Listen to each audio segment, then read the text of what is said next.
The Jews really love David. Now, it's in my opinion, they really love David because Saul was such a terrible king. And it's not just the Jews who really adore David. You have European artistes, Christians, Bernini, Donatello, Michelangelo, pretty much any of the Ninja Turtle artists show their devotion for David as being such a model male figure. Such a perfect specimen of manhood.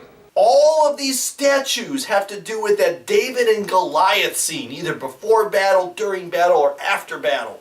Everyone loves David. Why? To answer that question, we have to go back to the beginning of when Samuel seeks out the son of Jesse in Bethlehem.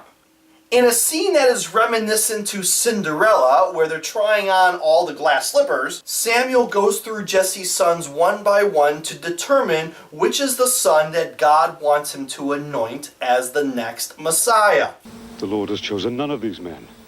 Have you no other sons? Lo and behold, it's none of Jesse's sons who are present except the youngest of the family, the shepherd boy who is out tending the flock. It is David. David is the one who God chooses Samuel to anoint. Only problem, there is already an anointed one by the name of Saul. But Saul is our king.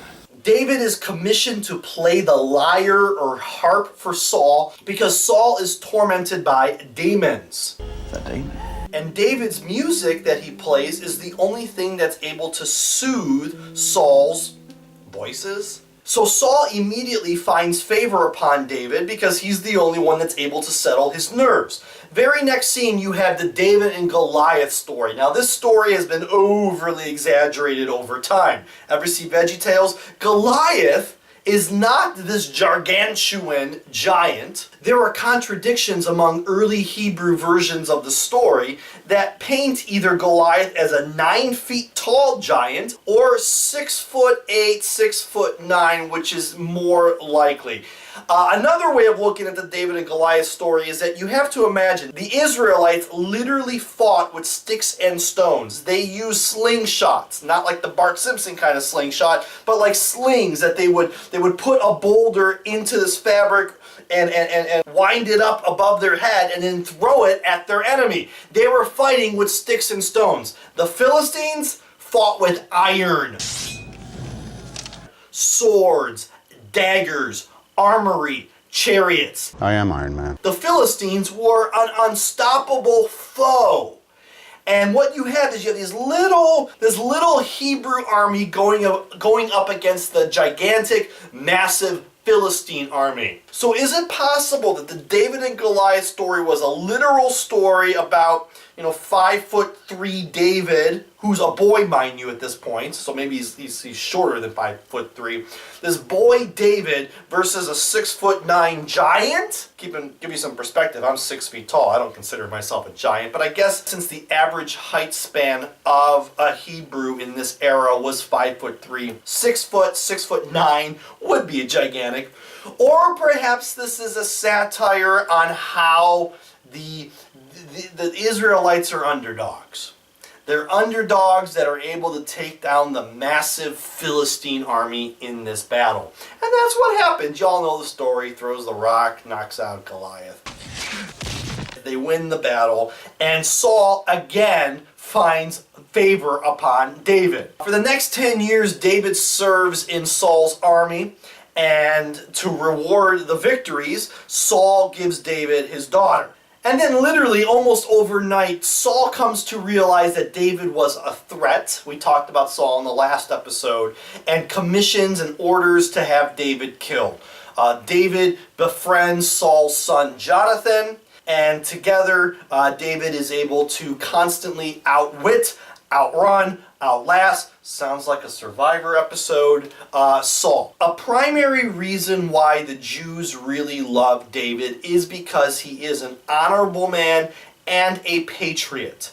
Obviously, David has been anointed by Samuel with oil. He is the next Messiah, but he recognizes that Saul is also a Messiah. And God is working in his mysterious ways here that he wanted 2 Messiahs. But David has enough respect for his father-in-law to not try to take the crown from him. Instead, he tries to outrun Saul. He doesn't want to get in Saul's hair. But Saul is constantly trying to hunt David down and kill him. And hunt him down. But rather than retaliate, David demonstrates a fine example of what it means to love one's enemy. Now, David would never consider Saul his enemy. Perhaps I am his, but he could never be mine. But safe to say, Saul regards David as his enemy. There are two occasions where David has the potential to murder Saul, but instead doesn't. The Lord delivered you into my hands, and I spared your life. And then, just as quickly as Saul turned against David, Saul actually forgives David and recognizes that David truly is an honorable man.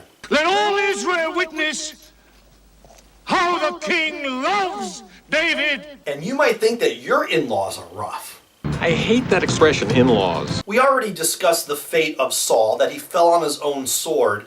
And then there was some power plays where Saul had some other children besides Jonathan that were next in line for the crown. One of which I believe was like an 8-year-old boy that the maidservant runs off with because Saul's descendants, Saul's heir to the throne, were getting knocked off one by one. Ultimately, after all the rightful heirs of Saul's crown are out of the picture, David does inherit the crown. And the beginning of the second book of Samuel is an homage. It's a eulogy, if you will. It's a lament for the loss of both Saul and Jonathan.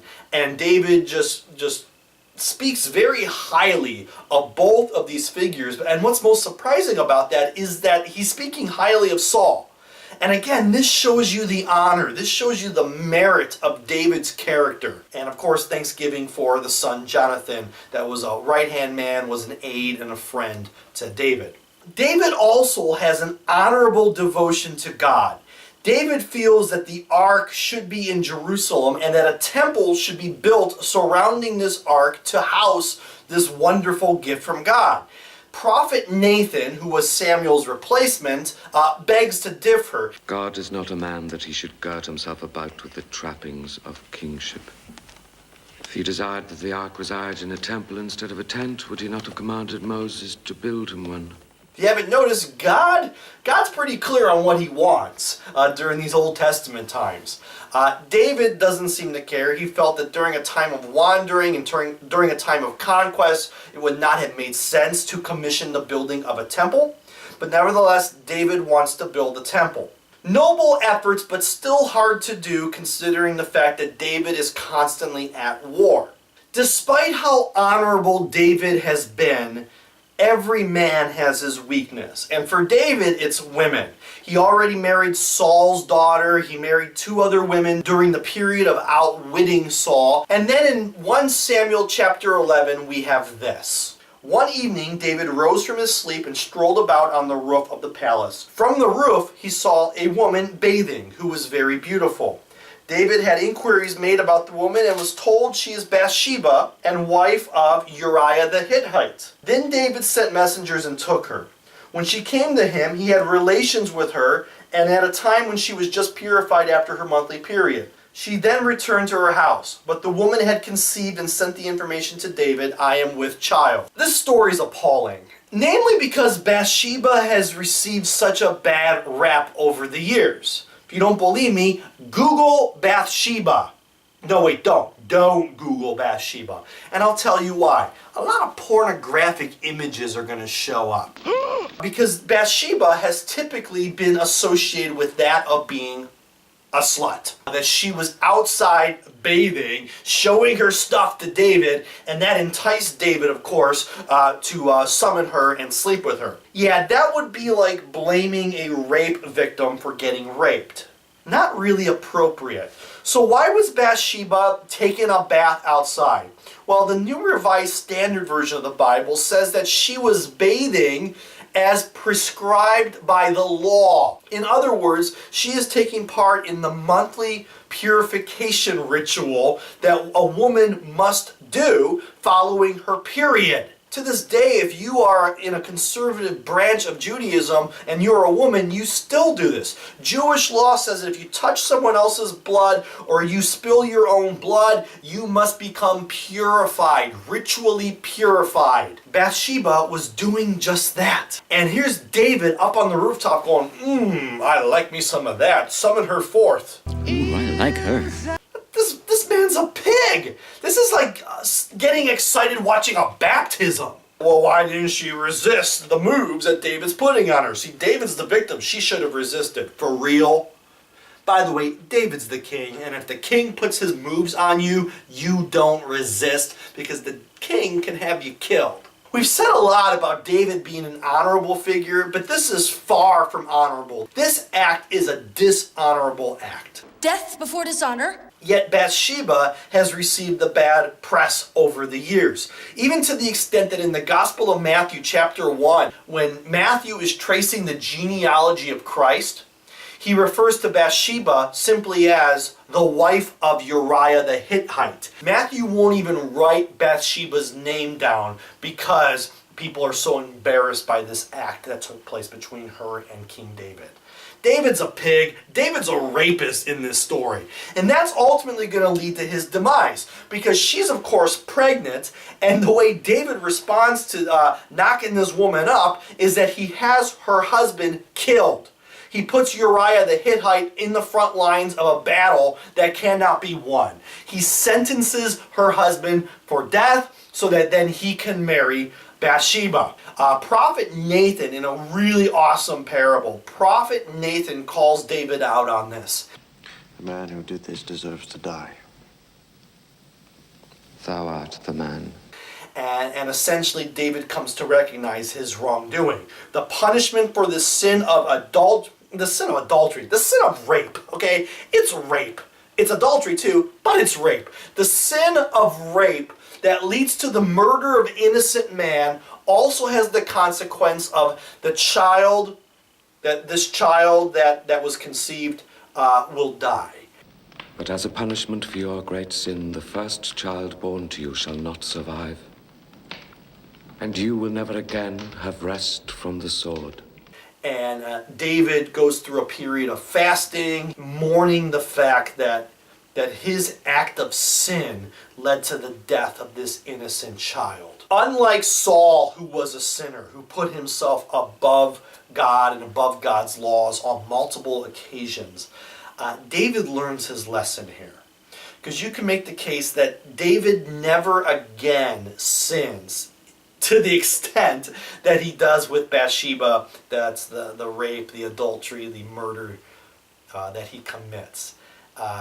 He has a lot of respect for God and a lot of respect for God's prophets, and he learns his lesson, which is very different from what we can say about Saul. After the son of David and Bathsheba dies, Bathsheba conceives another son who is named Solomon, and if you know the rest of your biblical history, God, of course, finds favor upon Solomon. Obviously, Solomon is not the next in line for David's crown, for David's throne. But after some interesting family dynamics that take place, where one brother rapes the sister, and then the other brother slits that brother's throat, and then that brother gets exiled from Jerusalem, ultimately rages war against Father David, and during a battle sequence ends up running into a tree and having the branches of the tree stab his head. And he's hanging from the tree with branches in his head.